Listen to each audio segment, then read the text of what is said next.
আপনারা অনেক সময় কোনো একটা মামলা মোকদ্দমায় পড়ে আদালত আপনাকে কোনো নির্দেশ দিয়েছে বা কোনো কিছু পালন করতে বলেছে অথবা কোনো কিছু পালন করা থেকে বিরত থাকার কোনো নির্দেশ প্রদান করা বা অর্ডার দিয়েছে, অথচ আপনি সে আদালতের নির্দেশটাকে মানছেন না।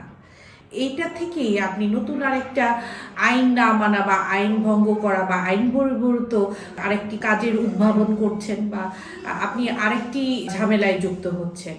আর এটিকেই কিন্তু বলে আদালত অবমাননা, বা ইংরেজিতে বলে কন্টেম্পট অফ কোর্ট। যে আদালত আপনাকে যে নির্দেশ দিয়েছে কোনো কিছু করা বা করা থেকে বিরত থাকা, সেটা না পালন করা, সেটাই হচ্ছে আদালত অবমাননা। যেমন ধরেন যে কোনো একটা মামলায় আপনাকে সিম্পলি প্রথমে সমন দিয়েছে, সমনটা আদালতের একটা চিঠি, আপনি হাজির হলেন না, তাহলে একটা অবমাননা হয়ে গেল। তখন কি করবে আদালত? তখন আপনার বিরুদ্ধে কিন্তু ওয়ারেন্ট জারি করে দিবে যে পুলিশ আপনাকে গ্রেফতার করে নিয়ে আসবে।